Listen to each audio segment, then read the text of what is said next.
देख रहे हैं हल्ला बोल टीवी और मैं हूं आपके साथ सुरभि। नीतीश कैबिनेट ने आज अहम फैसले लिए हैं। बड़ी संख्या में बहाली के रास्ते भी खुले हैं।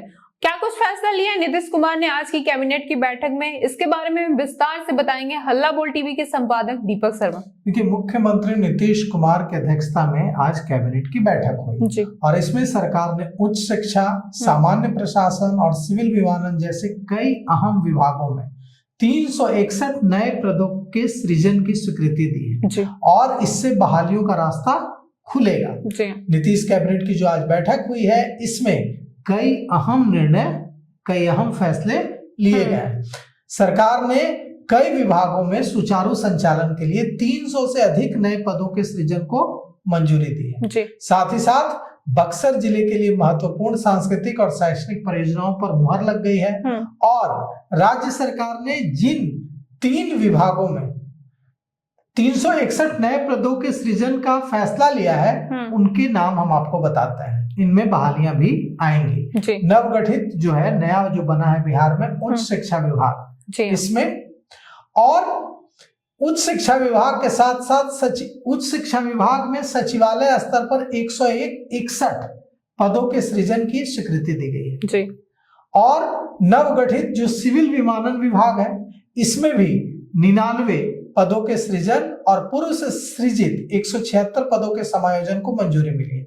अब सृजित होने का क्या मतलब है और समायोजन का क्या मतलब है? इसका मतलब यह है सुरभि कि नवगठित उच्च शिक्षा विभाग में 161 पदों पर बहाली होगी और नवगठित जो सिविल विमानन विभाग है, उसमें 99 पदों पर बहाली होगी और 176 पदों के समायोजन का मतलब यह है कि दूसरे जो विभाग में कार्यरत जो 176 पदाधिकारी कर्मचारी होंगे, उनको यहाँ समायोजित किया जाएगा। ये समायोजन का मतलब है। भूमि सुधार में भी 101 नए अधिकारियों की तैनाती होने जा रही है और डीसीएलआर की जो कमी है उसको दूर किया जाएगा। सामान्य प्रशासन विभाग के अंतर्गत भूमि राजस्व जो विभाग है, इसमें जिला और अनुमंडल स्तर पर आप देख ही रहे हैं जमीन से जुड़े कितने मामले पेंडिंग हैं और इसके लिए जो डिप्टी सीएम है विजय सिन्हा लगातार जिलों में जाकर जनसंवाद भी कर रहा है। लेकिन यह काम तो तेजी से तब निपटेगा जब बड़ी संख्या में अधिकारियों की तैनाती होगी। तो इस दिशा में भी सरकार ने कदम उठाए हैं। बिहार प्रशासनिक सेवा संवर्ग के तहत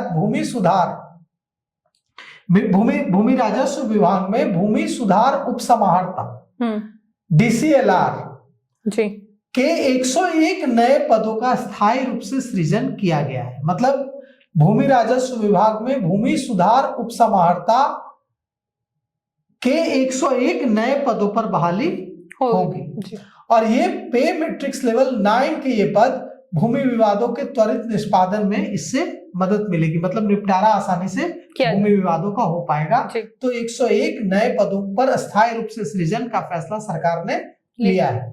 साथ ही साथ सरकार ने यह भी फैसला लिया है कि भारत रत्न उस्ताद बिस्मिल्लाह खां का जो जन्म स्थल है डुमराव बक्सर, वहां संगीत महाविद्यालय के निर्माण के लिए 87 करोड़ 81 लाख रुपए इस पर खर्च किए जाएंगे और इससे सड़कें, अंदर आधुनिक भवन, फर्नीचर, सुरक्षा के लिए 4 दीवारें वगैरह का निर्माण कराया जाएगा। साथ ही साथ सरकार ने यह भी फैसला लिया है कि प्री मैट्रिक छात्रवृत्ति की जो राशि थी उसको डबल किया जाए और कक्षा 1 से 4 तक के छात्रों को 1200, कक्षा 5 से 6 तक के छात्रों को 2400 और कक्षा 7 से 10 तक के छात्रों को 3600 रुपए मिलेंगे सालाना। कक्षा 1 से 10 तक के छात्रों को 6000 रुपए सालाना मिलेंगे। इससे 27 लाख स्टूडेंट्स को लाभ होगा। साथ ही साथ आज बक्सर में निगरानी ने बक्सर के ब्रह्मपुर में प्रखंड शिक्षा पदाधिकारी एकता भाई लक्की को 10,000 रुपए की रिश्वत लेते हुए गिरफ्तार किया है। इससे यह भी पता चल रहा है वो एक शिक्षक से उनका एरियर देने के बजाय पैसे मांग रहे थे 10,000 रुपए और 10,000 रुपए रिश्वत लेते हुए गिरफ्तार हुआ।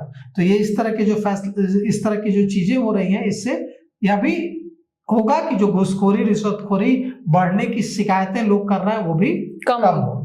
साथ ही साथ सरकार ने एक और बड़ा फैसला लिया है। यह फैसला यह है सुरभि की पूर्व सैनिक जो सैप बल में कार्यरत है 17,000, उनके अनुबंध विस्तार को मंजूरी दे दी गई और उनका मानदेय भी बढ़ाया गया है। मानदेय भी बढ़ाने का फैसला लिया गया।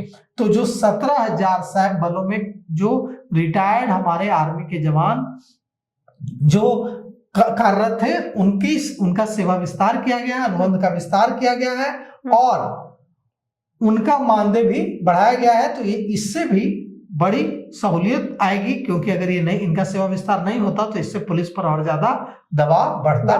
तो ये फैसले लिए गए हैं। ये जो सैप के जवान के रूप में आर्मी के और जो दूसरे अर्धसैनिक बल हैं, पैरामिलिट्री फोर्स है, उसके रिटायर्ड जवान अपनी सेवा देते हैं। और जो सैप के जो जवान हैं उनके मानदेय में भी, ऑनरेरियम में भी सरकार ने वृद्धि की है। इससे उनका मनोबल बढ़ेगा।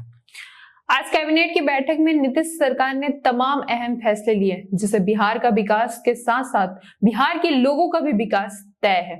इसको लेके आपकी क्या राय है, हमें कमेंट करके जरूर बताएं। फिलहाल इस पेशकश में इतना ही। तमाम खबरों के लिए देखते रहें हल्ला बोल टीवी। धन्यवाद।